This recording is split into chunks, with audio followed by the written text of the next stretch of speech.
Hello and welcome to SPMIS Academy. Today we'll analyze important newspaper articles of 17th December 2025. Please note you can download the PDF version of today's newspaper analysis by clicking the link given in the comment section. This is the list of the topics that we'll be covering from today's newspaper. So before I take up the first topic of the day, एक छोटा सा clarification देख लेते हैं with respect to yesterday's discussion. कई सारे students ने doubt पूछा मुझसे, ये कमेंट सेक्शन में मैंने देखा कि सर ये जो वीबी ग्राम जी बिल है जिसकी मदद से एमजी नरेगा को रिप्लेस किया जा रहा है, तो ये क्या है? क्योंकि कुछ दिनों पहले आपने एक और स्कीम के बारे में बताया था, पूज्य बापू रोजगार ग्रामीण रोजगार योजना, और अब बता रहे हैं आप वीबीजी ग्राम बिल के बारे में। तो थोड़ा कंफ्यूजन है, इसको लेकर के कई सारे लोगों ने डाउट्स पूछा था। तो देखते हैं क्या मामला है। देखिए, ये जो बिल रखा गया है सरकार द्वारा पार्लियामेंट के अंदर, इस बिल की मदद से इस कानून को, जो ओरिजिनल लॉ है MG NREGA, Mahatma Gandhi national rural employment guarantee act of 2005, उसको रिप्लेस किया जाएगा। तो ये बिल जब पास हो जाएगा और कानून बन जाएगा, तो उस कानून की मदद से पुराना कानून को रिप्लेस किया जाएगा।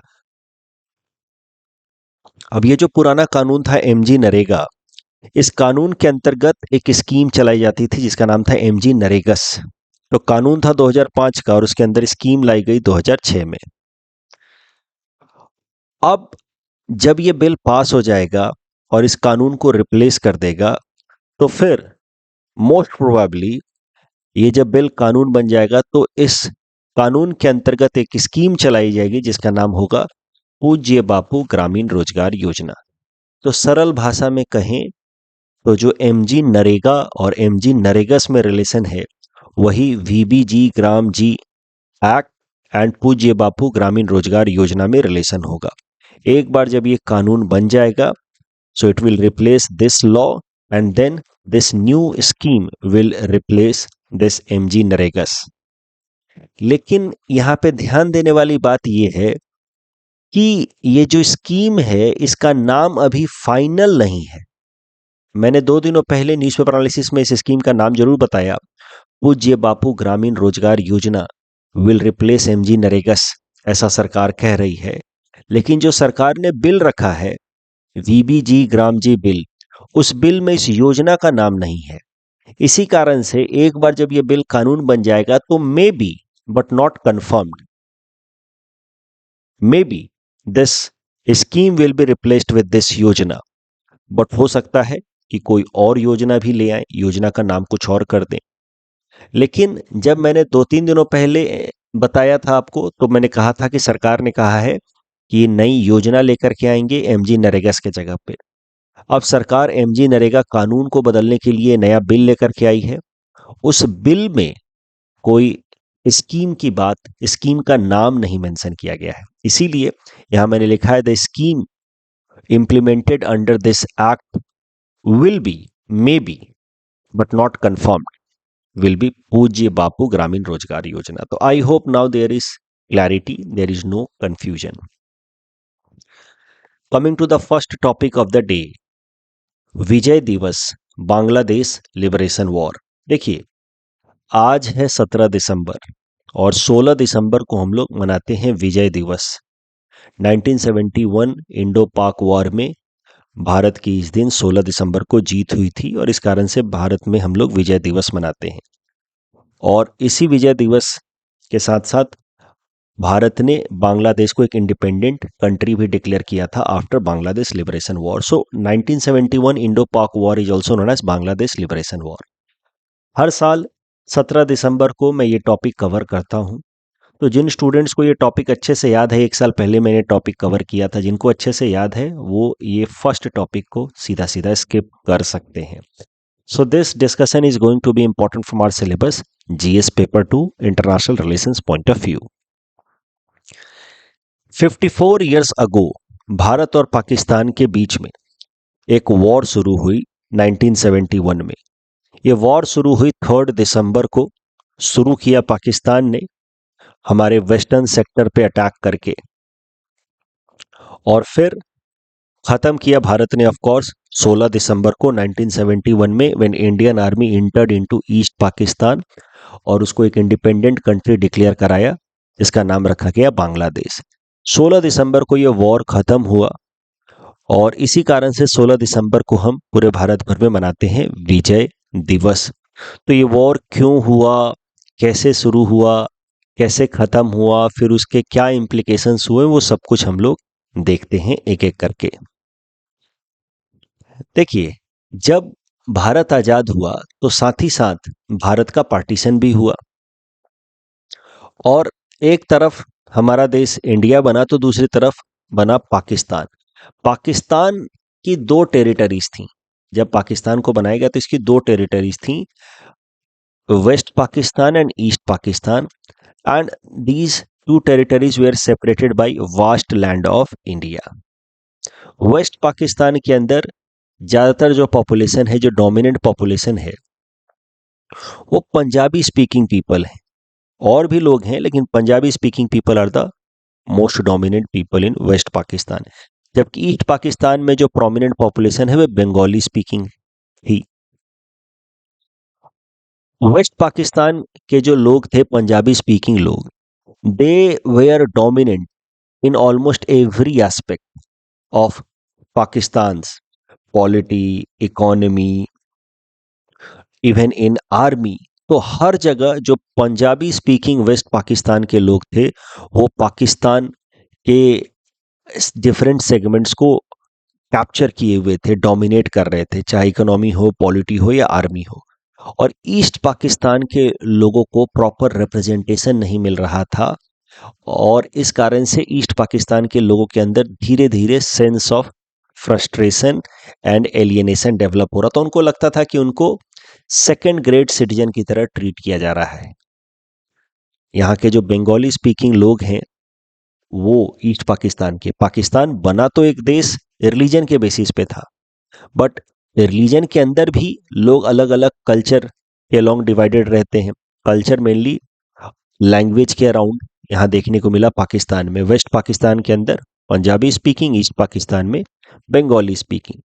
रिलीजन सेम है लेकिन culturally they were very very different. और ये जो वेस्ट पाकिस्तान के लोग हैं, यहाँ के जो डोमिनेंट कम्युनिटी है, वो ईस्ट पाकिस्तान के जो बंगाली स्पीकिंग मुस्लिम्स हैं उनको सेकंड ग्रेड सिटीजन्स की तरह ट्रीट करती थी। सेंस ऑफ फ्रस्ट्रेशन डेवलप हुआ, सेंस ऑफ एलियनेशन डेवलप हुआ इन ईस्ट पाकिस्तान। धीरे धीरे ईस्ट पाकिस्तान के अंदर एक इंसर्जेंसी मूवमेंट शुरू हुई, अलगाववादी, कि हमको अलग देश बनाना है। एक ऑर्गेनाइजेशन भी बनाया गया, Mukti Bahini, liberation army was created by people of East Pakistan. और धीरे धीरे एक स्ट्रगल शुरू हुआ। अब इस इंसर्जेंट ग्रुप मुक्ति बाहिनी को सप्रेस करने के लिए जो पाकिस्तानी आर्मी है वो हाई हैंडेड एक्सप्लॉयटेटिव अप्रोच लेती थी। एक इसी तरीके का मैसिव ऑपरेशन लॉन्च किया पाकिस्तानी आर्मी ने 25 मार्च 1971 को, जब मुक्ति बाहिनी ने अपना मूवमेंट को काफ़ी बढ़ा दिया और वो अब सेपरेशन मूवमेंट को काफ़ी स्ट्रॉन्ग तरीके से इम्पोज करना चाह रहे थे। तो मुक्ति बाहिनी को सप्रेस करने के लिए पाकिस्तानी आर्मी ने, जो मेनली काम करती थी under direction of people of West Pakistan, Pakistani army ने लॉन्च किया Operation Searchlight on 25 March 1971। This Operation Searchlight was very exploitative. इसमें सिविलियन पॉपुलेशंस को भी हरास किया जाना शुरू किया, पीटना शुरू किया गया, और मुक्ति बाहिनी नाम की ऑर्गेनाइजेशन को पूरी तरीके से सप्रेस करने की कोशिश की गई। अब इसमें हुआ क्या कि कोलैटरल डैमेजेस हुए in form of harassment to the civilians. और जब सिविलियंस को हरास किया जा रहा था, टॉर्चर किया जा रहा था, तो लाखों लाखों की संख्या में जो सिविलियन पॉपुलेशन है ईस्ट पाकिस्तान के, वो अपना देश, अपना घर बार छोड़ करके इंडिया के बॉर्डर स्टेट्स में इंटर करने लगे। And that led to huge influx of illegal immigrants from East Pakistan into India. 1971 में यूनाइटेड नेशंस के एक असेसमेंट के हिसाब से, ह्यूमन राइट्स कमीशन के असेसमेंट के हिसाब से 10 मिलियन लोग यानी कि 1 करोड़ रिफ्यूजीज लगभग अपना घर छोड़ करके ईस्ट पाकिस्तान से भारत के बॉर्डर स्टेट्स में, मेनली वेस्ट बंगाल और असम जैसे स्टेट्स में एंटर करने लगे। और भारत के लिए अब एक क्राइसिस जैसी सिचुएशन आने लगी, क्योंकि 1 करोड़ लोग जब इस एरिया में एंटर कर जाएंगे तो लोकल इंफ्रास्ट्रक्चर पे स्ट्रेस पड़ेगा, लोकल इकोनॉमी डिसरप्ट हो जाएगी, लोकल कल्चरल सिस्टम जो है वो पूरी तरीके से केओस में आ जाएगा। तो वो होना शुरू हुआ in the border states of West Bengal and Assam. इस कारण से अब भारत के लिए इस मामले में इंटरफेयर करना जरूरी हो गया था। It was no longer just an internal matter of Pakistan, now it had dragged India also into this issue. और फिर उस टाइम की प्रधानमंत्री इंदिरा गांधी जी ने प्लानिंग शुरू की। इंडियन आर्मी को कहा गया कि आप अपनी पूरी तैयारी शुरू करें, ईस्ट पाकिस्तान में इंटरवीन करना होगा। तो ये मामला शुरू हो गया मार्च में ही, 25 मार्च को, ऑपरेशन सर्चलाइट के बाद।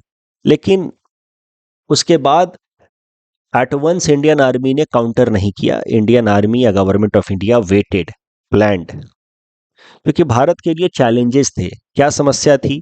पाकिस्तान को पूरा पूरा सपोर्ट कर रहा था एक तरफ से अमेरिका और दूसरी तरफ से चाइना। दो मजबूत देशों का सहयोग मिला हुआ था पाकिस्तान को। अब इसको काउंटर करने के लिए उस वक्त की प्रधानमंत्री इंदिरा गांधी जी ने एक फाइन डिप्लोमेसी दिखाई। उन्होंने क्या किया? पहले यूएसएसआर के साथ एक फ्रेंडशिप एग्रीमेंट साइन किया। भारत वैसे नॉन अलाइनमेंट मूवमेंट फॉलो करता रहा है during the cold war time, लेकिन अब ये वक्त था जब भारत को एक डिसाइसिव फैसला लेना था, क्योंकि हम अलाउ नहीं कर सकते थे पाकिस्तान को इस तरीके के एट्रोसिटीज करके भारत में रेफ्यूजी इन्फ्लक्स को बढ़ाते रहना। तो अब भारत को अमेरिका के इन्फ्लुएंस को काउंटर करना था। तो अब इस कारण से भारत ने एक फ्रेंडशिप एग्रीमेंट साइन किया यूएसएसआर के साथ। यूएसएसआर अब हमारे साथ हो गया और उसकी मदद से फिर हमने अमेरिका और चाइना दोनों को बैलेंस करने की कोशिश की। साथ ही साथ भारत ने ये जो वक्त मिला मार्च से लेकर के दिसंबर तक का, दिसंबर में असली लड़ाई होगी 1971 के, लेकिन उसके बीच में जो वक्त मिला उसमें भारत सरकार ने यूरोपियन कंट्री जैसे कि ब्रिटेन, फ्रांस, इसको भी अपने साथ मिला लिया। तो ब्रिटेन, फ्रांस अपने साथ हो गए। यूएसएसआर के साथ हमने एग्रीमेंट साइन कर लिया है अमेरिका को काउंटर करने के लिए, चाइना को काउंटर करने के लिए। चाइना का जो थ्रेट है वो इमीडिएट थ्रेट था, क्योंकि चाइनीज जो है वो हमारे साथ बॉर्डर शेयर करते हैं। तो इनके थ्रेट को काउंटर करने के लिए भारत वेट करता रहा दिसंबर तक। दिसंबर तक वेट करने से फायदा क्या हुआ? देखिए, जब भारत और यूएसएसआर ने फ्रेंडशिप एग्रीमेंट साइन कर लिया तो उसके बाद अब ये है रसिया। यूएसएसआर का तो कोर था रसिया, सेंट्रल पावर था उसका रसिया, बाकी भी देश थे लेकिन उसका कोर तो रसिया था। तो रसिया ने क्या किया? अब चाइना के साथ उसका लॉन्ग बॉर्डर है। रसिया ने अपने चाइना रसिया बॉर्डर पे अपने आर्म्ड फोर्सेस का मोबिलाइजेशन बढ़ा दिया। यहाँ पे रसिया ने अपने आर्म्ड फोर्सेस के मोबिलाइजेशन बढ़ा दिए। तो अब चाइना को मजबूरी में अपने सोल्जर्स को इंडिया चाइना बॉर्डर से डाइवर्ट करके यहाँ भेजना पड़ा, रसियन बॉर्डर पे भेजना पड़ा। तो चाइनीज सोल्जर्स जो यहाँ पे हेविली अवेलेबल थे अब वो थोड़े से कम हो गए, because they were diverted towards Russian border. पहला काम तो रसिया ने ये किया हमारे लिए। और दूसरा, दिसंबर महीने तक वेट करने से फायदा ये हुआ कि दिसंबर महीने में यहाँ पे हेवी स्नोफॉल हो जाता है। स्नोफॉल होने के कारण ये एरिया जो है हिमालयन रीजन का पूरी तरीके से कट ऑफ हो जाता है। चाइना और भारत के बीच में किसी भी तरीके का interaction, even military confrontation difficult हो जाता है बिकॉज ऑफ ह्यूज स्नोफॉल।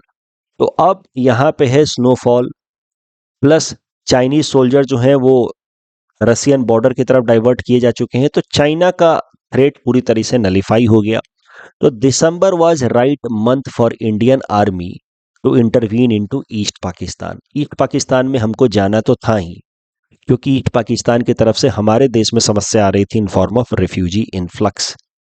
और इस कारण से दिसंबर was the appropriate time because of the snowfall और साथ ही साथ diversion of Chinese soldier from China India border to Russia China border. और फिर वॉर शुरू हुआ 3 दिसंबर 1971 को। बट ध्यान रहे ये वॉर भारत ने नहीं शुरू किया, ये शुरू किया पाकिस्तान ने। पाकिस्तान पूरा कॉन्फिडेंस में था कि अरे हमारे साथ तो चाइना भी है, अमेरिका भी है, इंडिया क्या कर लेगा। पाकिस्तान को ऐसा लगा कि ये जो मुक्ति बाहिनी ऑर्गेनाइजेशन है जो ईस्ट पाकिस्तान में एक्टिव है, इसको भारत सपोर्ट कर रहा है।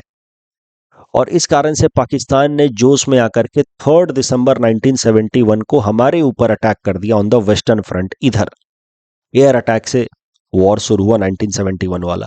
भारत तो पूरी तैयारी में था ही। भारत तो 1971 के मार्च से ही, ऑपरेशन सर्चलाइट के बाद से ही तैयारी कर रहा था। और हम चाहते भी थे कि सर्दी के महीने में लड़ाई हो ताकि स्नोफॉल यहाँ हुआ हो।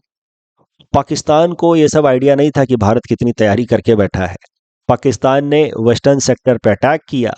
उसके तुरंत अगले दिन हमारी इंडियन नेवी ने ऑपरेशन ट्राइडेंट लॉन्च किया, आपको पता होगा। और हमने कुछ दिनों पहले देखा था न्यूज़पेपर एनालिसिस में। तो हमारी नेवी ने पहले उनको मुंहतोड़ जवाब दिया और फिर इंडियन आर्मी, उनके वेस्टर्न अटैक को तो हमने पहले नलीफाई कर ही दिया। और फिर इंडियन आर्मी जो पूरी तरह से तैयार बैठी थी, उसको भेजा गया इन ईस्ट पाकिस्तान। और इंडियन आर्मी के लिए कोई बहुत कठिन कार्य था नहीं। ईस्ट पाकिस्तान में जाकर के इंडियन आर्मी ने पाकिस्तानी आर्मी को डिफीट किया, उनको फोर्स किया सरेंडर करने के लिए। और 13 दिनों में, 3 दिसंबर को तो वॉर शुरू हुआ था वेस्टर्न फ्रंट पे, और 16 दिसंबर तक ये वॉर खत्म भी हो गया। इंडियन आर्मी ने पाकिस्तानी आर्मी को सरेंडर करने पे मजबूर किया 16 दिसंबर 1971 को। और इसके साथ ही भारत ने एक नया इंडिपेंडेंट कंट्री डिक्लेयर कर दिया, ईस्ट पाकिस्तान को अब बना दिया बांग्लादेश। और साथ ही साथ पाकिस्तान के 93,000 प्रिजनर्स ऑफ वॉर को हमने कैप्चर किया और उनको भारत लिया। 93,000 प्रिजनर्स ऑफ वॉर को कैप्चर किया गया। अब पाकिस्तान के लिए बिल्कुल शर्मनाक स्थिति बन गई थी। पाकिस्तान जो अमेरिका के भरोसे बैठा था, अमेरिका कैसा देश है, उसको अगर खुद पे खतरा दिखता है तो वो चुप हो जाता है, वो फिर किसी की दोस्ती नहीं निभाता। तो अमेरिका को लगा कि इस मामले में अगर हम इंटरफेयर करेंगे तो अननेसेसरी हमारे और यूएसएसआर के बीच में कन्फ्रंटेशन हो जाएगा। तो अमेरिका चुप बैठ गया। चाइना कुछ खास कर नहीं पाया क्योंकि चाइनीज सोल्जर्स है नहीं, प्लस स्नोफॉल हो चुका था, बहुत सारे चाइनीज सोल्जर्स डाइवर्ट हो गए थे। तो पाकिस्तान की शर्मनाक हार हुई और पाकिस्तान कई महीनों तक फैसला नहीं कर पाया कि भारत ने जो किया है ईस्ट पाकिस्तान को एक इंडिपेंडेंट कंट्री डिक्लेयर करने का एज बांग्लादेश, उसको एक्सेप्ट करें या ना करें, फाइट बैक करें या ना करें। लेकिन भारत के पास पाकिस्तान के 93,000 प्रिजनर ऑफ वॉर भी थे। अब इस कारण से फिर पाकिस्तान ने रियलिटी को एक्सेप्ट किया और 1972 में भारत और पाकिस्तान के बीच में एक इंपॉर्टेंट एग्रीमेंट साइन हुई, शिमला एग्रीमेंट। भारत की तरफ से प्रधानमंत्री इंदिरा गांधी जी और पाकिस्तान की तरफ से प्रेसिडेंट जुल्फिकार अली भुट्टो, इन्होंने साइन किया शिमला एग्रीमेंट। शिमला एग्रीमेंट में जो सबसे पहली बात तय की गई वो ये थी कि अब से जो भी डिस्प्यूट होंगे भारत और पाकिस्तान के बीच में, उसको बायलैटरल लेवल पे रिजॉल्व किया जाएगा, आपस में बातचीत करके रिजॉल्व किया जाएगा, उसको इंटरनेशनल फोरम्स पे नहीं ले जाएंगे। 1947 में हुआ क्या था, कश्मीर मामले को यूनाइटेड नेशंस में ले जाकर के भारत ने खुद गलती कर दी थी, उस मामले को इंटरनेशनल लेवल पे ले जाकर के दुनिया के बाकी देशों को मौका दे दिया पॉलिटिसाइज करने का। अब भारत नहीं चाहता कि कोई भी मामला भारत और पाकिस्तान के बीच में इंटरनेशनल लेवल पे ले जाया जाए, हम बायलैटरल लेवल पे रिजॉल्व कर लेंगे। पाकिस्तान ने रिकॉग्नाइज किया बांग्लादेश को ऑफिशियली कि ठीक है, East Pakistan is no longer part of Pakistan, it is now an independent country Bangladesh. Bharat ने 93,000 जो प्रिजनर्स ऑफ वॉर थे पाकिस्तान के, उनको रिलीज किया। साथ ही साथ ये जो सीज फायर लाइन थी जम्मू कश्मीर में, जो 1947 से थी, इस सीज फायर लाइन को अब कन्वर्ट किया गया इनटू लाइन ऑफ कंट्रोल। देखिए, रियल ग्राउंड लेवल पे कोई अंतर नहीं आया। अभी भी पाकिस्तान के कब्जे में है इलीगल तरीके से ये वाला हिस्सा हमारा जम्मू कश्मीर का, जिसको हम लोग कहते हैं पाकिस्तान ऑक्यूपाइड कश्मीर, वो पाकिस्तान के कब्जे में है। और जो भारत के हिस्से में अभी जो कश्मीर है वो ये वाला हिस्सा है। और बीच में जो लाइन है वो शिमला एग्रीमेंट से पहले कही जाती थी सीज फायर लाइन। तो 1947 के वॉर के बाद से 1972 शिमला एग्रीमेंट तक इस लाइन को कहा जाता था सीज फायर लाइन, क्योंकि माना जा रहा था कि the war has been stopped temporarily. तो सीज फायर का मतलब होता है कि वॉर अभी एक्टिव तरीके से नहीं हो रहा है, लेकिन वॉर चल रहा है पैसिव तरीके से। It has been stopped temporarily and a ceasefire has been declared, जहां पे एक तरफ इंडियन आर्मी है इधर और दूसरी तरफ पाकिस्तानी आर्मी है। लेकिन शिमला एग्रीमेंट के बाद फैसला किया गया कि no, war should be officially be declared over. Now this is line of control and future में हम लोग रिजॉल्व करेंगे territorial dispute through negotiation, not war. So that was a symbolic gesture to now convert this line from ceasefire line to LOC. Symbolic gesture of declaring that war is over and now the territorial dispute between the two sides will be resolved through negotiation, not war. So this is about Vijay Divas, Bangladesh Liberation War, and how an independent country Bangladesh was created. So India played a very proactive role in creation of Bangladesh. इस topic के basis पे ये prelims practice question है। Please attempt this question and submit the answer in the comment section. ऐसा mains में आपसे सवाल पूछा जा सकता है शिमला एग्रीमेंट से संबंधित। सीधा सीधा प्रश्न है जो हमने डिस्कस किया, उसके बेसिस पे आप आराम से जवाब दे सकते हैं। Next topic is about nuclear energy related target of India. Important from our syllabus GS paper 3 Indian economy point of view. देखिए, भारत के अंदर 23 न्यूक्लियर रिएक्टर्स हैं 7 अलग अलग न्यूक्लियर साइट्स पे। सिविलियन पर्पसेस के लिए यहाँ पे न्यूक्लियर पावर जनरेट किया जाता है। टोटल जो कंबाइंड कैपेसिटी है न्यूक्लियर पावर जनरेशन की वो है लगभग 7.5 gigawatt, which is only 3% of the total power generated in India. लेकिन भारत सरकार ने लक्ष्य बनाया है न्यूक्लियर एनर्जी से रिलेटेड कि 2047 तक, जब तक हमारे आज़ादी के 100 साल पूरे होंगे, तब तक 100 गीगावाट ऑफ न्यूक्लियर एनर्जी हम प्रोड्यूस करेंगे। अभी 7.5 टू 8 गीगावाट है, उसको बढ़ा करके 100 गीगावाट तक न्यूक्लियर एनर्जी प्रोड्यूस करेंगे। साथ ही साथ 5 कम से कम स्मॉल मॉड्यूलर रिएक्टर्स हमारे देश में लगाए जाएंगे 2033 तक। स्मॉल मॉड्यूलर रिएक्टर्स वो न्यूक्लियर रिएक्टर्स होते हैं जिनकी कैपेसिटी सिर्फ 300 मेगावाट तक होती है। They are very simple and safe, तो इनसे न्यूक्लियर एक्सीडेंट्स होने की संभावना कम रहती है।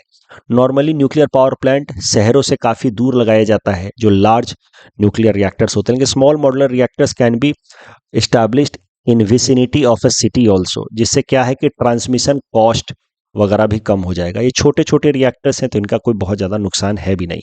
अभी एक भी स्मॉल मॉड्यूलर रिएक्टर है नहीं हमारे देश में, लेकिन 2033 तक 5 स्मॉल मॉड्यूलर रिएक्टर्स बनाने हैं। तो चूंकि न्यूक्लियर पावर जनरेशन को काफ़ी बढ़ाना है आने वाले समय में, इस कारण से भारत सरकार न्यूक्लियर सेक्टर में कई सारे लिबरल इस पॉलिसीज लेकर के आ रही है, और उसी के लिए भारत सरकार ने इंट्रोड्यूस किया है Shanti bill in order to expedite nuclear power generation in India. Shanti stands for safety, health, accountability, neutrality, transparency and independence. Shanti bill तो इसको आप कह सकते हैं एक पेट नेम है। इस बिल का ऑफिशियल नेम है nuclear safety regulatory authority bill. इस बिल की मदद से न्यूक्लियर सेक्टर के लिए, सिविल न्यूक्लियर सेक्टर के लिए एक इंडिपेंडेंट रेगुलेटर बनाया जाएगा। रेगुलेटर आई होप आपको याद आ रहा होगा, मैंने इकोनॉमिक्स की क्लास में बताया है। Regulator is a professional body created with help of a law in order to frame rules and policies for a particular sector. तो सिविल न्यूक्लियर सेगमेंट के लिए एक इंडिपेंडेंट रेगुलेटर बनाया जाएगा इस बिल की मदद से। अभी न्यूक्लियर रिलेटेड जो रेगुलेशंस हैं it is still carried by atomic energy regulatory board which is not an independent regulator. ये एक इंडिपेंडेंट रेगुलेटर नहीं है, डिपार्टमेंट ऑफ एटॉमिक एनर्जी के अंतर्गत ये काम करता है, यानी कि भारत सरकार का ही ये हिस्सा है एटॉमिक एनर्जी रेगुलेटरी बोर्ड। अब जैसे आरबीआई है रेगुलेटर ऑफ बैंकिंग सेक्टर, वैसे ही एक इंडिपेंडेंट ऑटोनोमस रेगुलेटर बनाया जाएगा इस कानून की मदद से फॉर सिविल न्यूक्लियर पर्पसेस। साथ ही साथ इस बिल में यह भी कहा गया है कि private companies are also now allowed to invest in nuclear power project. Private companies can invest up to 49% in nuclear power project. तो इससे प्राइवेट सेक्टर का पार्टिसिपेशन बढ़ाने की कोशिश की जा रही है ताकि देश के अंदर जो हमारा लक्ष्य है सिविल न्यूक्लियर पर्पस से पावर जनरेशन को बढ़ाने का वो पूरा हो पाए। प्लस ये भी बात कही गई है कि अगर कहीं कोई न्यूक्लियर एक्सीडेंट हो जाता है तो उस केस में जो ऑपरेटर हैं, यानी कि जो कंपनियां जो रन कर रही हैं उस न्यूक्लियर रिएक्टर्स को, जैसे अभी तो सिर्फ एक ही ऑपरेटर है हमारे देश में, एनपीसीआईएल, फ्यूचर में प्राइवेट ऑपरेटर्स भी होंगे। तो अगर कोई एक्सीडेंट हो जाता है तो जो ऑपरेटर है उसकी लाइबिलिटी मॉनेटरी सेंस में टर्म्स में सिर्फ 3,500 करोड़ होगी। उसके ऊपर का जो भी डैमेज का कॉस्ट होगा, कंपनसेशन अगर देना होगा विक्टिम्स को, तो वो भारत सरकार बियर करेगी। These are some important features of Shanti bill.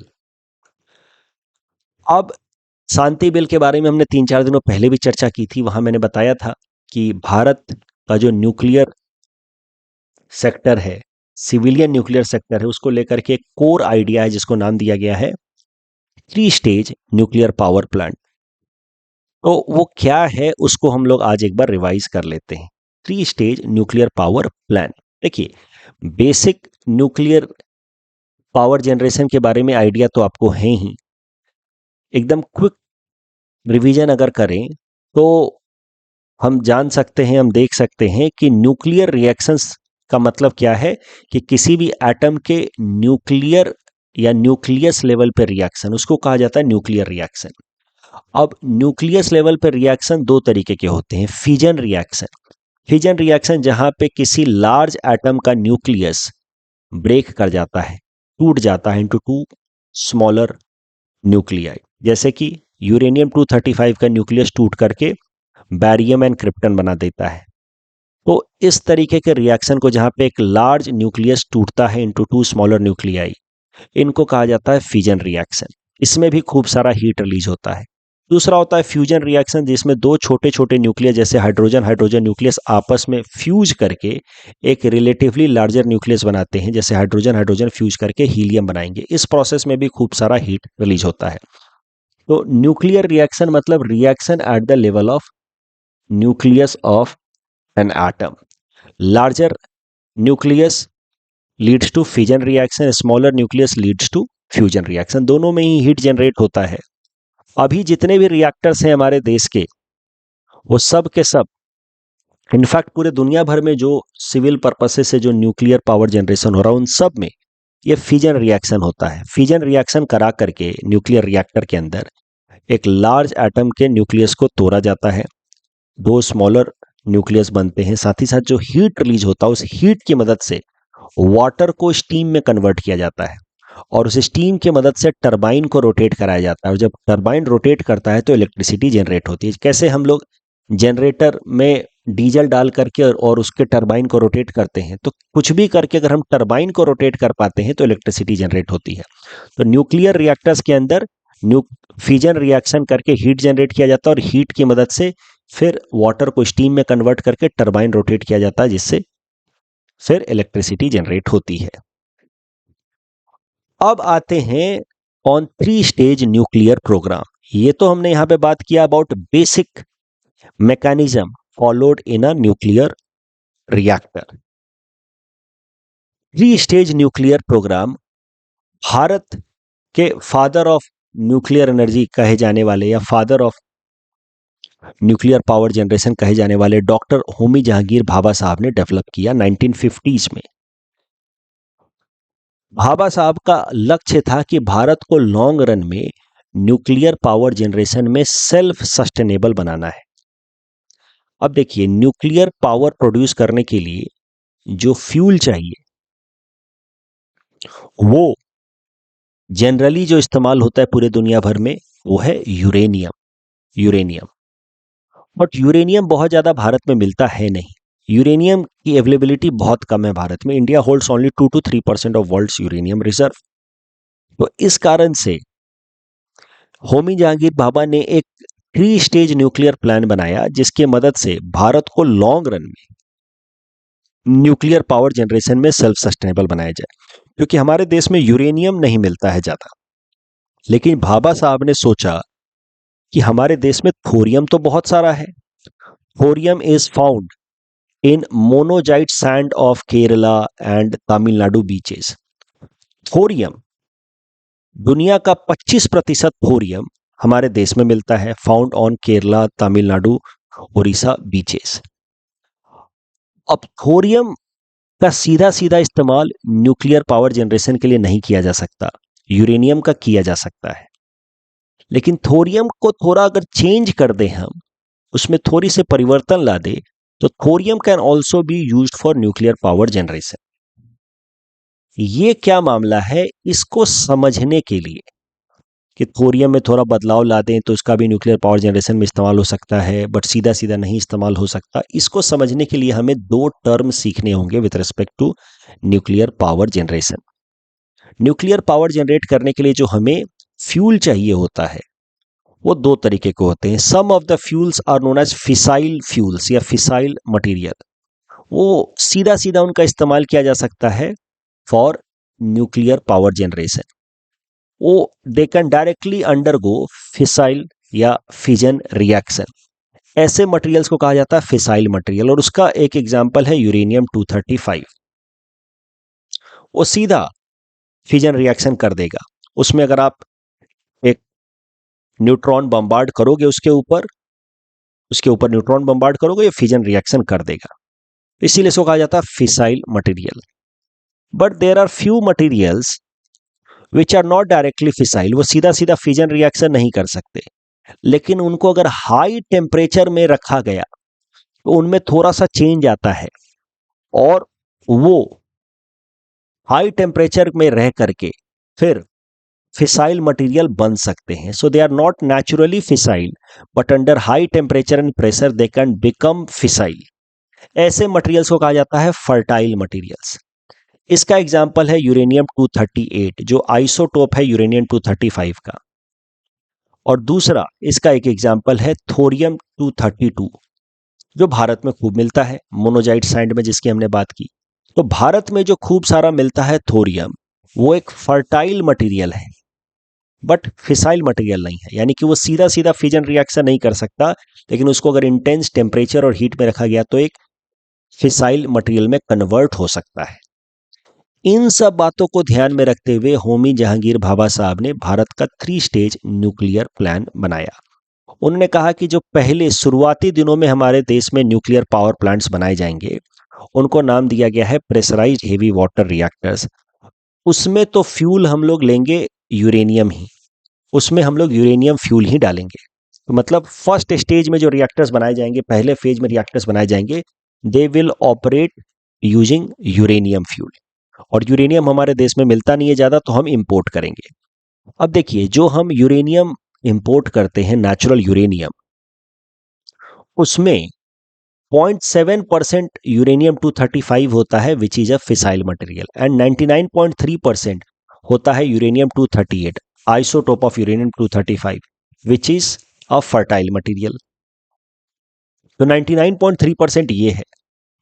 अब हमने मान लीजिए दूसरे देशों से, यूक्रेन से मंगाया यूरेनियम 235, कजाकिस्तान से मंगाया, नामीबिया से मंगाया नेचुरल यूरेनियम। अब नेचुरल यूरेनियम हमने डाला अपने प्रेशराइज्ड हेवी वाटर रिएक्टर में, उसमें 0.7% ही है यूरेनियम 235, बाकी 99.3% है यूरेनियम 238। अब ये जो 0.7% यूरेनियम 235 है, ये फिजन रिएक्शन करेगा और खूब सारा हीट जनरेट करेगा। उस हीट के प्रेजेंस में ये जो यूरेनियम 238 है 99.3% इस नेचुरल यूरेनियम के अंदर, वो कन्वर्ट हो जाएगा प्लूटोनियम 239 में। And plutonium 239 is a fissile material, मतलब it can directly undergo fission reaction. तो हम लोग जब नेचुरल यूरेनियम लाएंगे इंपोर्ट करके, उसको प्रेशराइज्ड हेवी वाटर रिएक्टर में डालेंगे, जो हमारा फर्स्ट स्टेज रिएक्टर्स होंगे, शुरुआती दिनों में जो भी रिएक्टर्स बनेंगे वैसे ही बनेंगे।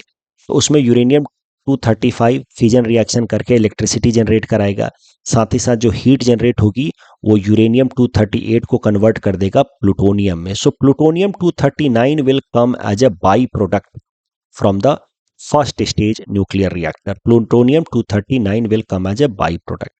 ये प्लूटोनियम 239 को हम इकट्ठा करते रहेंगे, स्टोर करते रहेंगे, और फिर हम बनाएंगे second stage reactors. Second stage reactors में ये प्लूटोनियम 239 को हम लोग डालेंगे एज इनपुट फ्यूल, और सेकेंड स्टेज रिएक्टर इनको कहा जा रहा है फास्ट ब्रीडर रिएक्टर। इसमें एक तरफ से हम डालेंगे प्लूटोनियम 239 जो फर्स्ट स्टेज के बाई प्रोडक्ट से हम के तौर पे हमको मिला है, और ये एक फिसाइल मटेरियल है। और साथ ही साथ इसमें हम लोग एक तरफ से डाल देंगे थोरियम जो हमारे देश में नेचुरली मिलता है। अब प्लूटोनियम जो है वो करेगा फिजन रिएक्शन, इलेक्ट्रिसिटी जनरेट करेगा। साथ ही साथ वो जो प्लूटोनियम है वो थोरियम जो हमारा थोरियम 232 है, जो एक फर्टाइल मटेरियल है, सीधा सीधा फिजन रिएक्शन नहीं करता है, वो प्लूटोनियम जब फिजन रिएक्शन करेगा तो खूब सारा हीट जनरेट करेगा। उस प्रोसेस में हमारे थोरियम को कन्वर्ट कर देगा into uranium 233, another isotope of uranium, which is again a fissile material. तो प्लूटोनियम जो है वो फिजन रिएक्शन करेगा, हीट जनरेट करेगा, और उस प्रोसेस में जो हम अलग से थोरियम डाल रहे हैं सेकेंड स्टेज रिएक्टर में, उस थोरियम को यूरेनियम 233 में कन्वर्ट करता रहेगा। इससे क्या है कि खूब सारा हमारे पास यूरेनियम 233 जनरेट होता रहेगा, विच इज अ फिसाइल मटेरियल। तो हम लोग सेकेंड स्टेज रिएक्टर में जो हमारे देश के अंदर खूब सारा थोरियम मिलता है उसको कन्वर्ट कर रहे हैं यूरेनियम 233 में, जो कि एक फिसाइल मटेरियल है। साथ ही साथ ये जो सेकेंड स्टेज रिएक्टर है ना, इसमें हम लोग प्लूटोनियम तो डाल ही रहे हैं, विच is a by product of first stage, plus जो नेचुरल यूरेनियम बच गया, जो नेचुरल यूरेनियम यहाँ पे हम डालते हैं, अब सारा का सारा फिजन रिएक्शन तो करेगा नहीं, कुछ नेचुरल यूरेनियम बच गया उसको भी इसमें डाल देते हैं। तो यूरेनियम 239 जो इसमें होगा, यूरेनियम 238 जो इस डिप्लेटेड यूरेनियम में होगा, जो पहले स्टेज का फ्यूल बच गया उसको भी सेकंड स्टेज में डालते हैं, तो इसका जो यूरेनियम 238 है वो कन्वर्ट होता रहेगा प्लूटोनियम में।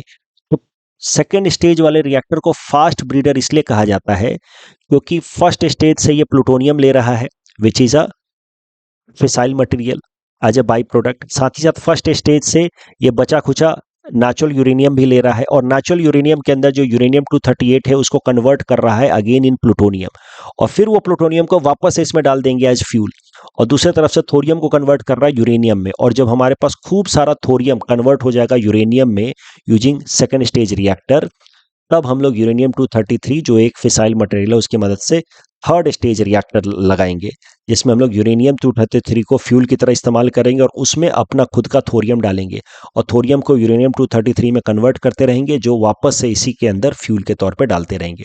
जब थर्ड स्टेज रिएक्टर के फेज में हम पहुंच जाएंगे तो फिर इंडिया पूरी तरह से सेल्फ सस्टेनेबल हो जाएगा। अगर आप ध्यान से समझेंगे तो बातें आसान हैं, बीच में आप परेशान होंगे तो तकलीफ होगी। आपको बस ध्यान रखना है कि some of the materials are fissile, other are fertile. हमारे देश में जो थोरियम मिलता है वो फर्टाइल है और उसको हमको फिसाइल बनाना है, बट फिसाइल बनाने के लिए पहले से हमको कुछ फिसाइल मटेरियल चाहिए, और फर्स्ट स्टेज में वही हो रहा है। भारत के अंदर जितने भी अभी रिएक्टर्स हैं वो सब फर्स्ट स्टेज वाले हैं। सेकेंड स्टेज रिएक्टर बनना, पहला सेकेंड स्टेज रिएक्टर बनना शुरू हुआ इन कलपक्कम तमिलनाडु, लेकिन वो अभी फंक्शनल नहीं हुआ है। इस टॉपिक डिस्कशन के बेसिस पे प्रीलिम्स प्रैक्टिस क्वेश्चन है, please attempt this question and submit the answer in the comment section. Next topic is about Maha crime OS AI, important from our syllabus GS paper 3 internal security point of view. देखिए, छोटा सा news है लेकिन महत्वपूर्ण है। महाराष्ट्र सरकार ने Microsoft के साथ मिलकर के लॉन्च किया है महा क्राइम ओएस एआई।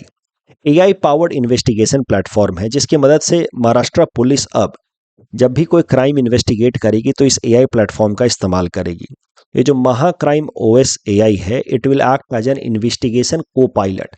ये जैसे इन्वेस्टिगेशन करता है कोई पुलिस ऑफिसर, तो सोचता है ना कि क्राइम इसने किया है, यहाँ से ये आ रहा है। अब उसमें एआई, ये जो सॉफ्टवेयर है महा क्राइम ओएस एआई, वो उसकी हेल्प करेगा। मेनली ये जो सॉफ्टवेयर है, it will focus on cyber crimes and it will overall help in reducing investigation timeline for Maharashtra police. धीरे धीरे ऑफ कोर्स अगर ये सक्सेसफुल हुआ तो बाकी भारत के स्टेट्स भी इसको अप्लाई करेंगे। तो मेंस में आप कहाँ कहाँ इस्तेमाल कर सकते हैं? अगर मेंस में इंटरनल सिक्योरिटी पे, साइबर क्राइम पे कोई प्रश्न है तो आप वहाँ मेंशन कर सकते हैं कि Maha crime OS AI has been launched recently which is a good example of application of artificial intelligence in curbing crime। इस टॉपिक के बेसिस पे प्रीलिम्स प्रैक्टिस क्वेश्चन है, please attempt this question and submit the answer in the comment section. Next topic is about Rashtrapati Bhavan displays portray of all 21 परम चक्र awardees. Prelims perspective से important है। देखिए, भारत के अंदर जो अवार्ड्स दिए जाते हैं रिपब्लिक डे के ओकेजन पे, अगले महीने फिर तो मैं रिवाइज कराऊंगा ही, एक बार आज भी सुन लीजिए। वो तीन तरीके के हैं। सिविलियन अवार्ड्स, सिविलियन अवार्ड्स में एक तरफ भारत रत्न अवार्ड होता है, दूसरी तरफ पद्म अवार्ड्स होते हैं, वो भी तीन लेवल के होते हैं, पद्म विभूषण हाईएस्ट, फिर पद्म भूषण, देन पद्मश्री। फिर सर्विस मेडल अवार्ड दिए जाते हैं आर्म्ड फोर्सेस को, पैरामिलिट्री फोर्सेस को और पुलिस को। उसके अलावा गैलेंट्री अवार्ड दिए जाते हैं, बहादुरी के लिए अवार्ड दिए जाते हैं। बहादुरी के लिए जो अवार्ड्स होते हैं वो आर्म्ड फोर्सेस को दिए जा सकते हैं, पैरामिलिट्री फोर्सेस को दिए जा सकते हैं, इवन सिविलियंस को भी दिए जा सकते हैं गैलेंट्री अवार्ड। और गैलेंट्री अवार्ड को दो कैटेगरी में बांटा गया है। Gallantry in the face of enemy, तो एनिमी को फेस करते हुए अगर आपने बहादुरी दिखाई है तो आपको गैलेंट्री अवार्ड दिया जा सकता है, परमवीर चक्र विच इज हाईएस्ट, उसके बाद है महावीर चक्र और उसके नीचे है वीर चक्र। And gallantry award other then in the face of enemy, आपने बाढ़ में 50 लोगों की जान बचाई अपनी जान को जोखिम में डालते हुए, तो ये सभी गैलेंट्री अवार्ड इसके कारण भी आपको मिल सकता है, but it is not in the face of enemy. तो ये भी 3 तरीके के अशोक चक्र, कीर्ति चक्र एंड शौर्य चक्र। तो ध्यान देने वाली बात यह है कि परमवीर चक्र is highest gallantry award in the face of enemy. और अभी तक 21 लोगों को परमवीर चक्र मिला है और सब के सब जो आर्म्ड फोर्सेस से ही रिलेटेड है। अभी भारत सरकार ने यह फैसला किया है कि राष्ट्रपति भवन में इन 21 लोगों का पोर्ट्रेट जिनको परमवीर चक्र मिला है लगाया जाएगा। अभी राष्ट्रपति भवन में 96 British era aide de camp portraits लगे हुए, मतलब उस टाइम के वॉइसरॉय को के लिए जो काम करने वाले सोल्जर्स थे, जो वॉइसरॉय के लिए जान दी थी, उन सोल्जर्स का फोटो आज तक लगा हुआ है राष्ट्रपति भवन में। अब उनको हटा करके हमारे परमवीर चक्र अवार्डीज, 21 परमवीर चक्र अवार्डीज का फोटो लगाया जाएगा in order to honour our soldiers. Topic के बेसिस पे फ्लुएंस प्रैक्टिस क्वेश्चन है। Please attempt this question and submit the answer in the comment section. VBG ग्राम जी बिल योजना से संबंधित सेकंड स्टेटमेंट गलत है, बाकी पहला तीसरा सही है। यहाँ पे ऑफकोर्स पहला स्टेटमेंट गलत है, अर्बन नहीं rural employment contributes more, second statement is correct. Tensor processing unit machine learning के लिए इस्तेमाल होता है, आईसीटीपी से रिलेटेड दोनों स्टेटमेंट सही है। That's all from our side for today, thanks for watching.